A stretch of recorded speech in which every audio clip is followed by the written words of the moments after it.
पीछे में पहनावा। मालती अपने घर पर आई हुई अपनी पड़ोसन शोभना से बातें कर रही थी। तभी किरण साड़ी पहने, सिर पर पल्लू लिए, चाय और नाश्ता लेकर वहां आती है और टेबल पर नाश्ता रखकर कहती है, कैसी हैं आप चाची जी? अच्छी हूँ बहू, बहुत दिन हो गए थे तुम लोगों से मिले तो सोचा आज तुम लोगों से मिलाऊं। हाँ चाची जी, बहुत अच्छा किया। मैंने आपके लिए पालक के पकौड़े और ब्रेड सैंडविच बनाए हैं, खा लीजिए। सभी आपस में बातें करते हुए नाश्ता करते हैं। उसके बाद निशा नाश्ते के बर्तन उठाती है और रसोई की तरफ जाने लगती है। तभी शोभना मालती से कहती है, मालती बहन, आप सचमुच बड़ी खुश नसीब है जो आपको इतनी अच्छी बहू मिली है, वरना आजकल की बहुएं तो साड़ी पहनना पसंद ही नहीं करती और सर में पल्लू तो उनके टिकता ही नहीं है। और भला मेहमानों को चाय नाश्ता भी कहाँ पूछती है वो। हाँ शोभना, ये तो आपने 16 आने सही बात कही है। मेरी बहू लाखों में एक है। बातें करने के बाद शोभना चली जाती है। तब मालती किरण से कहती है, बहू खाना बना ले, तेरे पिताजी निकेश और मुकेश भी घर आने ही वाले होंगे। हाँ माँ जी, आप बिल्कुल चिंता मत कीजिए, मैं सारा काम देख लूंगी। तभी पायल वहां आती है और अपनी भाभी से कहती है, भाभी मुझे भी भूख लगी है, जल्दी खाना बना लो। हाँ हाँ। अब वो रसोई में जाकर सभी लोगों के लिए खाना बना लेती है। शाम हो जाती है और सभी लोग घर वापस आ जाते हैं। किरण सभी का खाना लगाती है। खाना खाकर भवन कहता है, अरे बहू, खाना तो तुमने बड़ा ही स्वादिष्ट बनाया है। वैसे पिताजी, भाभी तो हमेशा ही अच्छा खाना बनाती हैं। लेकिन मुकेश, मुझे लगता है कि जब मेहमान आते हैं तब किरण ज्यादा अच्छा खाना बनाती है। भैया, आपका मतलब है कि अब ज्यादा अच्छा खाना खाने के लिए हमें मेहमानों को बुलाना पड़ेगा? पायल की बात सुनकर सभी हंस पड़ते हैं। अगले दिन दोपहर में मालती हॉल में बैठी टीवी देख रही होती है। तभी किरण वहां एक टोट बैग टांगे आती है और कहती है, माँ जी, मैं मार्केट जा रही हूँ, मुझे थोड़ा सा काम है। हाँ बेटा जाओ, लेकिन तुमने ये इतना बड़ा बैग क्यों टांग रखा है? वो दरअसल माँ जी, इसमें मेरे कुछ कपड़े हैं जो मुझे दर्जी को सही करने के लिए देने हैं। अच्छा, मैं चलती हूँ। ऐसा कहकर किरण बाजार के लिए निकल जाती है। ऐसे ही एक हफ्ता बीत जाता है। एक दिन किरण की बुआ सास पुष्पा अपनी बहू कोमल के साथ वहां आती है। सभी लोग बैठकर बातें करते हैं। तभी किरण वहां सिर पर पल्लू किए आती है और बुआ जी के पैर छूती है। फिर कहती है, बुआ जी, आप बहुत दिनों बाद आई हैं, बताइए कैसी हैं? अरे मैं तो अच्छी हूँ बहू, इस शहर में किसी काम से आई थी तो सोचा कि तुझसे भी मिलती चलूं। अच्छा किया बुआ जी जो आप यहाँ आए। वैसे भाभी आज क्या बना रही हैं खिलाकर हमें? कोमल, वो तो सरप्राइज है, तुम लोग हाथ मुंह धो लो, तब तक मैं खाना बनाती हूँ। सभी लोग हाथ मुंह धोकर डाइनिंग टेबल पर पहुंचते हैं। किरण सभी के लिए खाना लगाती है। सभी लोग खाना खाकर किरण की तारीफ करते हैं। कोमल कहती है, किरण भाभी, आपने सचमुच बहुत टेस्टी खाना बनाया है। वैसे ये खाना किसी रेस्टोरेंट के खाने से मिलता जुलता है। कैसी बातें कर रही हो कोमल भाभी? भाभी तो खुद ही रेस्टोरेंट जैसा खाना बनाती है। भाभी के हाथों में तो जादू है, जादू। 2 दिन बीत जाते हैं और फिर बुआ जी अपनी बहू के साथ वापस लौट जाती है। एक दिन मालती और भुवन हॉल में बैठकर आपस में बातें कर रहे थे। तभी मुकेश और निकेश ऑफिस से आते हैं। मालती मुकेश को देखकर कहती है, मुकेश बेटा आओ, मैं तुम्हारा ही इंतजार कर रही थी। पंडित जी का भी फोन आया था, वो तुम्हारे लिए एक लड़की बता रहे थे। मैंने और तेरे पिताजी ने सोचा है कि अब हम कुछ दिनों में तेरी भी शादी कर देंगे। लेकिन माँ, मेरी शादी की इतनी भी क्या जल्दी है? बेटा, तेरी शादी की उम्र हो गई है तो हमारी भी कुछ जिम्मेदारियां बनती हैं। मुकेश बिना कुछ कहे वहां से चला जाता है। अगले दिन मुकेश अपनी गर्लफ्रेंड शीतल से मिलता है और कहता है, माँ और पिताजी जल्द से जल्द मेरी शादी कर देना चाहते हैं। ऐसे कैसे तू कहीं शादी कर लेगा? तेरा गला दबाकर तुझे मार ही दूंगी मैं। याद रखना, स्कूल टाइम से मैं तेरी गर्लफ्रेंड हूँ। शादी तो तुझे मुझसे ही करनी पड़ेगी। शादी तो मैं भी तुझसे ही करूंगा, लेकिन तू बहुत मॉडर्न है और मेरी माँ बहुत ही पुराने विचारों की। मेरे घर में इतनी मॉडर्न लड़की नहीं चलेगी। देख मुकेश, शादी तो मुझे तुझसे ही करनी है, चाहे उसके लिए मुझे कुछ भी करना पड़े। सोच ले फिर। माँ तुझे घूंघट भी करवा सकती हैं, क्योंकि मेरी भाभी तो बहुत ट्रेडिशनल है। वो हर दम साड़ी पहने रहती हैं और कभी भी कोई मॉडर्न ड्रेस नहीं पहनती। सोच लिया है, मैं सब कर लूंगी। बस तू अपने घर वालों को मेरे घर शादी की बात करने के लिए भेज दे। ये सुनकर मुकेश बहुत खुश हो जाता है। अगले दिन मुकेश अपने परिवार के साथ शीतल के घर जाता है और शीतल एक मॉडर्न सा वन पीस पहनकर सभी के सामने आती है। तब मालती मुकेश से कहती है, मुकेश, ये लड़की तो काफी मॉडर्न लगती है। ये मेरी बड़ी बहू की तरह रह भी पाएगी? हाँ हाँ, मैंने उससे बात कर ली है। तुम जैसा रखोगी वो वैसे रहने को तैयार है। शीतल सभी को बहुत पसंद आती है और इस तरह शीतल और मुकेश का रिश्ता पक्का हो जाता है। कुछ दिनों में शीतल मुकेश की शादी हो जाती है और वो दुल्हन बनकर मुकेश के घर आ जाती है। अगले दिन सुबह शीतल सलवार सूट पहनकर और दुपट्टा गले में लगाकर हॉल में आती है। उसे देखकर मालती कहती है, किरण बहू, देख रही हो, नई नई बहू है लेकिन ना हाथों में चूड़ियां दिखाई दे रही है, ना सर पर पल्लू लिया है। चलिए देवरानी जी, अपना होलिया बदल लीजिए, वरना मेहमान ना जाने तुम्हें देखकर क्या ही अंदाजा लगाएंगे।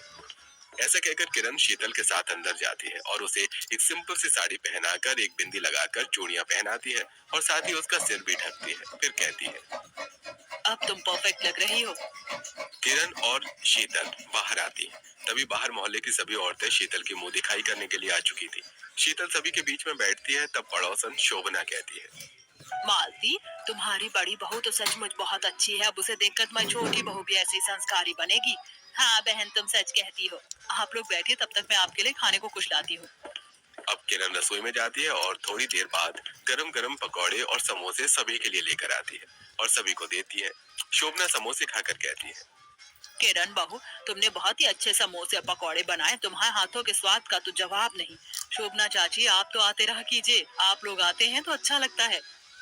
वो सभी से लोग ढेर सारी बातें करती है। ये देखकर शीतल अपने मन में सोचती है, भाभी कितनी अच्छी हैं, मेहमानों से कितने प्यार से बात करती हैं, और इतना सारा काम करके भी उन्हें बुरा नहीं लगता।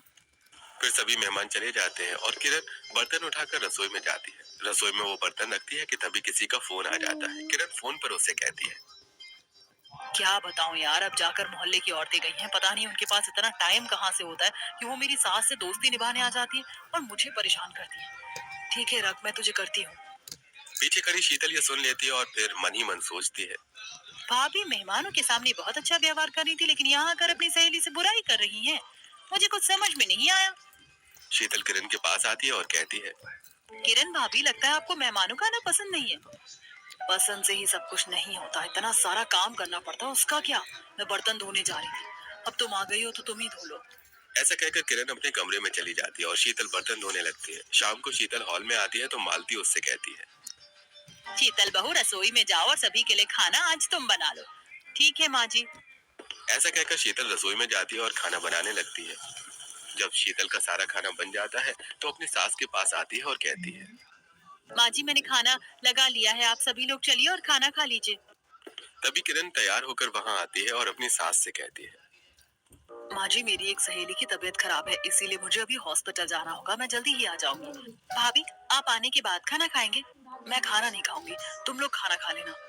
ऐसा कहकर किरण चली जाती है। तब शीतल अपने मन में सोचती है, किरण भाभी कह रही थी कि उन्हें अस्पताल जाना है, और वो कह रही थी कि उन्हें खाना भी नहीं खाना, अस्पताल में खाना तो नहीं मिलता होगा। फिर भाभी ऐसा क्यों कह रही थी? अगले दिन पड़ोसन शोभना मालती के पास आती है और कहती है, मालती बहन, आज मैंने घर पर सत्यनारायण भगवान जी की पूजा रखी है, आपको अपनी दोनों बहुओं के साथ पूजा में आना है। हाँ हाँ बहन, तुम चिंता मत करो, मैं अपनी दोनों बहुओं के साथ पूजा में जरूर आऊंगी। शोभना के जाने के बाद मालती अपनी दोनों बहुओं से कहती है, किरण और शीतल, तुम दोनों आज पूजा में जाने के लिए तैयार हो जाना, शाम को हम पूजा में जाएंगे। माँ जी, अगर हम सभी चले गए तो फिर पिताजी और दोनों भाइयों का खाना कौन बनाएगा? और अगर आप कहें तो मैं घर पर रुककर खाना बना लेती हूँ, और आप और देवरानी जी पूजा में चले जाइए। अरे नहीं नहीं किरण, तुम्हें परेशान होने की कोई जरूरत नहीं है, हम बाहर से खाना ऑर्डर कर लेंगे। अब दोनों अपने अपने कमरे में जाकर तैयार होती हैं। थोड़ी देर बाद दोनों तैयार होकर बाहर आती हैं। किरण ने हमेशा की तरह साड़ी पहनकर सिर पर पल्लू रखकर बाहर आती है, तो वहीं शीतल एक स्टाइलिश सा सूट पहनकर पतला सा दुपट्टा ओढ़कर बाहर आती है। अब मालती अपनी दोनों बहू और बेटी के साथ शोभना के घर पूजा में जाती है। शोभना किरण को देखते ही तारीफ करते हुए कहती है, अरे आओ मालती बहन, मैं तो तुम्हारा इंतजार कर रही थी। आज की भगवान की आरती तुम्हारी बहू किरण करेगी। भला किरण जैसी सुशील संस्कारी बहू और किसी की हो सकती है? किरण, आरती की थाली लेकर भगवान की आरती करो। किरण खुशी खुशी आगे बढ़ती है और थाली लेकर भगवान की आरती करने लगती है। सभी लोग किरण की ही बातें कर रहे थे। किरण का पहनावा और उसका व्यवहार सभी को बहुत पसंद था। यह देखकर शीतल अपने मन में सोच रही थी, सब लोग किरण भाभी को कितना प्यार करते हैं, और करी भी क्यों ना, भाभी है ही इतनी अच्छी, काश मैं भी उनकी ही तरह बन पाती। पूजा के बाद सास बहू घर आ जाती है। घर आने के बाद मालती सोफे पर बैठते हुए शीतल से कहती है, देखा तुमने छोटी बहू, बड़ी बहू की सभी लोग कितनी इज्जत करते हैं, उसका पहनावा, उसका व्यवहार, आचार विचार, तुम्हें उससे सीखना चाहिए। हमारे घर की शान है किरण। शीतल मालती की बात का कोई जवाब नहीं देती। रात को किरण मुकेश से कहती है, मुकेश, मुझे एक बात बताओ कि माँ जी हमेशा भाभी से मेरा कंपेयर क्यों करती रहती है? मैं मानती हूँ कि भाभी बहुत अच्छी है, लेकिन हर इंसान अलग अलग होता है, कोई किसी की तरह नहीं हो सकता। तुम भी ना माँ की बातों को कोई दिल से लगाना छोड़ दो। वो तो ऐसी कहती रहती हैं। और मैं जानता हूँ कि मेरी शीतल लाखों में नहीं करोड़ों में एक है। मुकेश की बात सुनकर शीतल मुस्कुरा देती है। अगले दिन सुबह मालती शीतल से कहती है, शीतल बहू, तुम ऐसा करो कि रसोई में जाकर सभी के लिए खाना बना लो। जी माँ जी, मैं बना लेती हूँ। अब शीतल रसोई में जाती है और खाना बनाते हुए वो अपने आप से कहती है, भाभी इतना अच्छा खाना बनाती हैं कि सभी लोग उनकी बहुत तारीफ करते हैं। ऐसा करती हूँ कि भाभी से ही पूछ लेती हूँ कि आज मैं आलू और मटर की सब्जी कैसे बनाऊं। शीतल किरण से पूछने के लिए उसके कमरे के बाहर जाती है तो देखती है कि किरण किसी से फोन पर बात कर रही थी और वो कह रही थी, यार, मुझे तो ये पूजा पाठ में जाना बिल्कुल नहीं पसंद है। शोभना आंटी तो तारीफ कर करके सारी पूजा मुझसे ही करवा लेती है। मुझे तो इन लोगों ने अपने बराबर की बुढ़िया बनाकर रख दिया, लेकिन क्या करूँ, कुछ बोल भी तो नहीं सकती। शीतल किरण की बात सुनकर हैरान हो जाती है और मन ही मन सोचती है, भाभी सभी के सामने तो इतनी अच्छी बनती है, लेकिन पीछे वो सभी की बुराई करती है। इनका तो मुझे कुछ समझ ही नहीं आता। मुझे नहीं पूछना इनसे, मैं खुद ही खाना बना लूंगी। ऐसा कहकर शीतल वहां से चली जाती है और रसोई में जाकर खाना बनाने लगती है। शीतल खाना बनाती है और सभी का खाना लगा देती है। सभी लोग खाना खाने लगते हैं। तब शीतल कहती है, बाजी, खाना कैसा बना है? आपने बताया नहीं। छोटी बहू, खाना ठीक ही बना है। वैसे बड़ी बहू तो खाना बहुत ही स्वादिष्ट बनाती है, उसके हाथों के खाने का जवाब ही नहीं। हाँ भाभी, माँ सही कह रही है। बड़ी भाभी मेहमानों के लिए जब भी खाना बनाती हैं तो मेहमान उंगलियां चाटते रह जाते हैं, और मुझे तो लगता है कि उनके खाने की ही वजह और ड्रेसिंग सेंस की वजह से हमारे घर में ज्यादा मेहमान आते हैं। पायल की बात सुनकर सभी लोग हंस पड़ते हैं, लेकिन शीतल को कहीं ना कहीं अपनी जेठानी से अपना कंपैरिजन अच्छा नहीं लगता। ऐसे कुछ दिन और भी बीत जाते हैं। एक दिन शीतल अपनी सास के पास आकर कहती है, माँ जी, आज मेरी दोस्त का बर्थडे पार्टी है और मैं मुकेश के साथ जा रही हूँ, तो क्या मैं एक इंडो वेस्टर्न ड्रेस पहन लूँ? नहीं बहू, मैंने मुकेश को पहले ही कह दिया था कि हमारे यहाँ पर साड़ी और सूट के सिवा कुछ भी पहनना अलाउ नहीं है। लेकिन माँ जी, मैं तो एक लॉन्ग वन पीस पहनूंगी, इसमें कोई बुराई नहीं है। कोई जरूरत नहीं है ये सब पहनने की। चुपचाप साड़ी और सूट पहन कर ही जाओ। वैसे शीतल, मैं तो इतने महीनों से आई हूँ यहाँ पर, लेकिन मैंने आज तक कभी भी मॉडर्न ड्रेस पहनने की बात नहीं, और मुझे लगता है कि तुम्हें भी अपना मॉडर्न ड्रेस पहनने का सपना छोड़ देना चाहिए। हाँ शीतल भाभी, किरण भाभी सही कहती है। वैसे भी साड़ी या सूट पहनने में जो शालीनता है, वो भला इंडो वेस्टर्न ड्रेस पहनने में कहाँ है। शीतल मुंह लटकाकर अपने कमरे में चली जाती है और एक सिंपल सा सूट पहनकर तैयार हो जाती है और मुकेश के साथ अपनी सहेली की पार्टी में जाने के लिए निकल जाती है। थोड़ी देर बाद वो बर्थडे पार्टी में पहुंचती है और वो अपनी सभी दोस्तों से मिलती है। शीतल के सभी दोस्त वेस्टर्न ड्रेस में थे। शीतल को सूट में बहुत बुरा लग रहा था। वो मुकेश से कहती है, देखा आपने, मेरे सभी दोस्त इंडो वेस्टर्न ड्रेस में हैं और एक मैं हूँ जो ये सूट पहन कर आई हूँ यहाँ। ओहो शीतल, इसमें बुरा इतना फील करने वाली क्या बात है? तुम तो सूट में भी बहुत सुंदर लग रही हो। अच्छा, मैं अपने दोस्त रवि से मिलकर आता हूँ, ओके? ऐसा कहकर मुकेश रवि से मिलने के लिए चला जाता है और शीतल चुपचाप बैठी कोल्ड ड्रिंक पी रही थी। तभी शीतल अचानक सामने किसी को देखकर चौंक जाती है। अरे ये क्या, ये तो मुझे किरण भाभी लगती है। लेकिन किरण भाभी आखिर यहाँ क्या कर रही हैं? अब शीतल किरण से मिलने के लिए आगे बढ़ती है, लेकिन भीड़ की वजह से उसे थोड़ा समय लग जाता है और तब भी उसे किरण दिखाई नहीं देती। वो अपने आप से कहती है। भाभी अभी तो यहाँ थी, कहाँ गई वो? तभी पीछे से मुकेश आकर कहता है, शीतल, क्या हुआ? किसे ढूंढ रही हो? मैं यहाँ हूँ।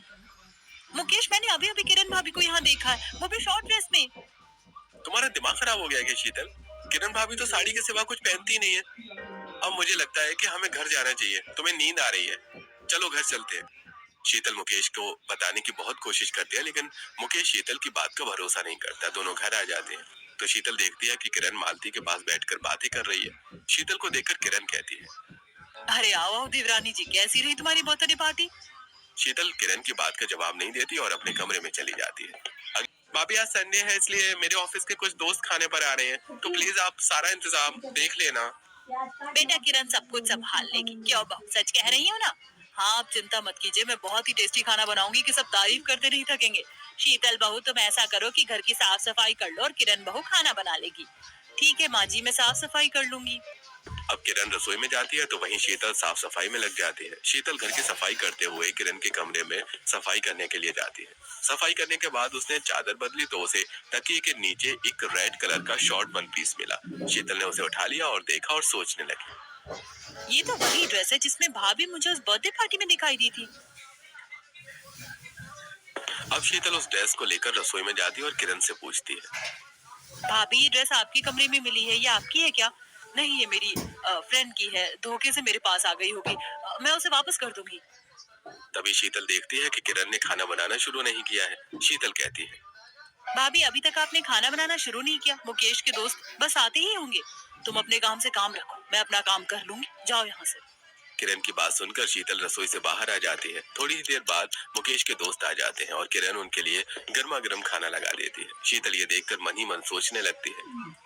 थोड़ी देर पहले तक तो भाभी ने कुछ भी नहीं बनाया था और मेहमानों के आते ही इतना शानदार खाना इतनी जल्दी बना लिया। दाल में कुछ तो काला है। सभी लोग खाना खाना शुरू करते हैं। तब मुकेश का दोस्त विनय कहता है, अरे यार मुकेश, भाभी जी ने तो सचमुच बहुत अच्छा खाना बनाया है। ऐसा लग रहा है किसी बड़े रेस्टोरेंट का खाना है ये। हाँ वो तो है, मेरी भाभी इतना बहुत टेस्टी खाना बनाती है।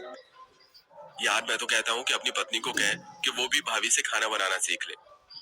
हाँ हाँ, सिखा दूंगी। बात तो सही कही। किरण बहू जैसी बनना सचमुच बड़ा ही मुश्किल है, इसीलिए तो मैं कहती हूँ कि किरण बहू लाखों में एक है। मुझे भी आज तक ऐसा ही लगता था, लेकिन अब तो मुझे लग रहा है कि जिस किरण भाभी को घर वाले जानते हैं वो अलग है और जिसे मैं जानने लगी हूँ वो अलग है। सच का पता तो मुझे लगाना ही होगा। अगले दिन से शीतल किरण पर नजर रखने लगती है। शाम का समय था। किरण किसी से बात कर रही थी और शीतल छुप कर सुन रही थी। किरण कह रही थी, यार तू चिंता मत कर, मैं 6 बजे तक आ जाऊंगी। पार्टी का सारा अरेंजमेंट रेडी रखना। ये भाभी किस पार्टी की बात कर रही है, आज तो मुझे पता लगाना ही होगा। शाम को किरण एक टोट बैग लिए अपने सास के पास आती है और कहती है, मुझे पार्लर जाना है, 2-3 घंटे लग जाएंगे, आज मेरा अपॉइंटमेंट है। अच्छा भाभी, आप पार्लर जा रही हो? मैं भी आपके साथ चलती हूँ ना, मुझे भी फेशियल करवाना था। अरे शीतल, मैं तो पहले ही पायल को लेकर जा रही हूँ। हम सभी चले जाएंगे तो घर पर कौन रहेगा। तुम फिर कभी चलना। चले पायल? हाँ हाँ भाभी चलिए, वरना देर हो जाएगी। किरण और पायल पार्लर के लिए निकल जाती हैं और शीतल अपनी सास से कहती है, माँ जी, मैं जरा गार्डन में पानी डालकर आती हूँ, काफी दिन हो गए हैं गार्डन में पानी नहीं दिया। हाँ बहू, तुम देख लो। शीतल गार्डन में पानी देने के बहाने से घर से बाहर निकलती है और किरण का पीछा करती है। शीतल देखती है कि किरण और पायल एक होटल के रूम में गए हैं। शीतल बाहर ही खड़ी हो जाती है। थोड़ी देर बाद वो लोग शॉर्ट ड्रेस से बाहर आते हैं और तब किरण पायल से कहती है, पायल, अब हम डिस्को पार्टी में जाने के लिए बिल्कुल रेडी हैं, चलो चलते हैं। तभी शीतल किरण के सामने आ जाती है और कहती है, अच्छा, तो मेरी संस्कारी जेठानी जी का पूरा सच ये है जो आज मुझे दिखाई दे रहा है। और पायल, तुम भी अपनी भाभी का साथ दे रही हो। मुझे तो लगता था कि जेठानी जी बहुत संस्कारी हैं, वो तो शॉर्ट कपड़े पहनती नहीं है, लेकिन आप तो मुझसे भी ज्यादा मॉडर्न निकली। अपनी बकवास बंद करो और जाओ यहाँ से। किरण भाभी, मैं ये सारी बातें माँ जी को बता दूंगी। तुम्हारी बातों पर कोई भरोसा नहीं करेगा, तुम्हें जो करना है वो करो। किरण ऐसा कहकर वहां से चली जाती है। शीतल घर आती है और मालती को सारी बातें बताते हुए कहती है, हाँ जी, मैंने अपनी आंखों से जेठानी जी और पायल को मॉडर्न ड्रेस पहने हुए देखा है। आप मेरा यकीन कीजिए, मैं सच कह रही हूँ। लेकिन तभी किरण और पायल वहां आ जाती है। मालती सारी बातें सुनकर उनसे पूछती है, किरण, क्या शीतल सच कह रही है? माँ जी, आप तो जानती है कि शीतल मुझसे जलती है, क्योंकि वह मुझसे किसी भी चीज में अच्छी नहीं। हम दोनों तो पार्लर से ही आ रहे हैं, आप पायल से पूछ लो। हाँ माँ, भाभी सही कहती हैं, हम पार्लर से ही आ रहे हैं। सुना बहू तुमने, आज के बाद मेरी बड़ी बहू पर इल्जाम लगाने की गलती मत करना। उसके जैसा बन नहीं सकती तो कम से कम से बदनाम तो मत करो। ये सुनकर शीतल चुपचाप अपने कमरे में चली जाती है। ऐसे ही कुछ दिन बीत जाते हैं। एक दिन बुआ जी पुष्पा अपनी बहू कोमल के साथ फिर से मालती के घर उनसे मिलने आती है। किरण बुआ जी के पैर छूती है और कहती है, बुआ जी कैसी हैं आप? बहुत दिनों बाद आना हुआ आपका। हाँ बहू, बस तुम लोगों की याद आई तो मिलने चली आई। वैसे भाभी, माँ जी ने और मैंने आपके हाथों का खाना भी बहुत मिस किया, हमें भूख लगी, आप जल्दी से खाना बना दो। हाँ कोमल, थोड़ी देर रुको, मैं अभी खाना बना कर लाती हूँ। ऐसा कहकर कोमल खाना बनाने के लिए रसोई में जाती है और अब शीतल किरण पर नजर रखने के लिए पीछे पीछे जाती है तो देखती है कि डिलीवरी बॉय किरण को विंडो से खाना दे रहा है। किरण रेडीमेड खाना बर्तनों में निकाल लेती है। तभी शीतल सामने आकर कहती है, भाभी, इसका मतलब है आप मेहमानों को रेडीमेड खाना खिलाती हैं और वो आपकी झूठी तारीफ करते हैं।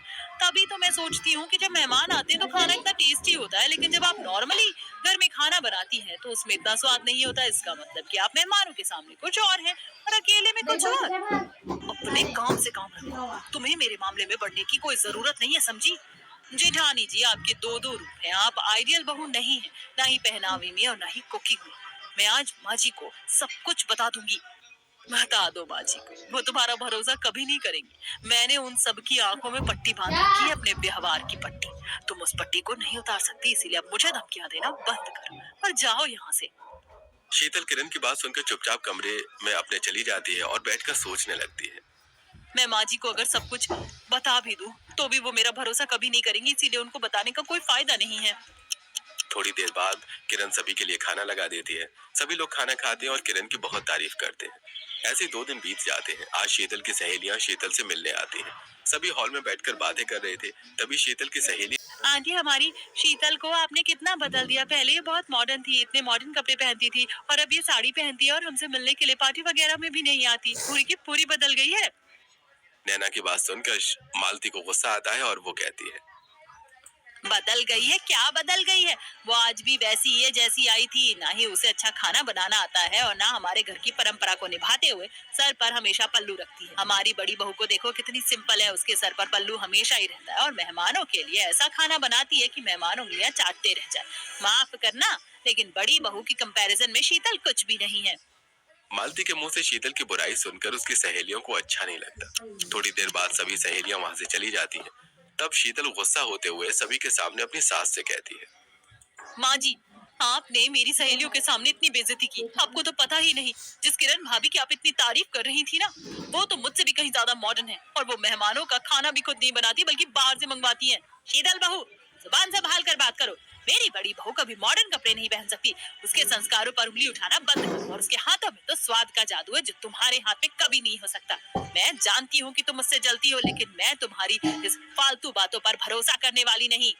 सारी बातें सुनकर कोमल कहती है, चाची जी, शीतल भाभी बिल्कुल सच कहती है। किरण भाभी वैसी ही हैं जैसे शीतल भाभी बता रही हैं। कोमल, ये तुम क्या कह रही हो बहू? माँ जी, मैं सच कह रही हूँ। उस दिन जब मैं किरण भाभी की मदद करने के लिए रसोई में गई तो मैंने देखा कि किरण भाभी ने खिड़की से डिलीवरी बॉय से खाना लिया और शीतल भाभी उन पर गुस्सा होने लगी। फिर मैं चुपचाप से वहां से हट गई। अगले दिन शाम को जब किरण भाभी सब्जी लेने का बहाना करके घर से बाहर निकली तो मुझे उन पर शक था, इसीलिए मैंने उनका पीछा किया और उनकी वीडियो क्लिप बनाई। कोमल सभी को वीडियो क्लिप दिखाती है। ये देखिए, किरण भाभी और पायल सबसे पहले होटल के रूम काफी देर डिस्को में डांस करती रही थी। वीडियो क्लिप देखकर पूरे परिवार के होश उड़ जाते हैं। तब मालती कहती है, अच्छा, तो ये है तुम्हारी असलियत। तुम मेरे पीछे कुछ और सामने कुछ और। तुमसे तो अच्छी मेरी छोटी बहू है। कम से कम वो जो है पीछे है वही सामने है। और पायल, तू भी इन सब में मिली हुई है और मुझे इसकी खबर तक नहीं लगी। मालती बहुत गुस्सा हो जाती है और अपने कमरे में चली जाती है। ऐसी रात हो जाती है और मालती अपने कमरे से नहीं निकलती। सभी लोग बहुत परेशान हो जाते हैं और मालती के कमरे में जाते हैं। किरण और पायल मालती से माफी मांगते हैं। पुष्पा कहती है, मालती भाभी, गलतियां बच्चों से ही होती हैं। जो हुआ उसे भूल जा। हाँ, लेकिन इसमें थोड़ी तुम्हारी भी गलती है। बच्चों को इतना कैद नहीं करना चाहिए। उन्हें थोड़ी तो आजादी मिलनी चाहिए ताकि उन्हें ये सब करने की जरूरत ना पड़े। सभी को समझाने पर मालती समझ जाती है और वो अपनी बहू को थोड़ी आजादी देने लगती है, जिससे उन्हें मॉडर्न ड्रेस पहनने और सभी जगह आने जाने की आजादी मिलती है। और इस तरह वो सभी खुशी खुशी जीवन गुजारने लगे।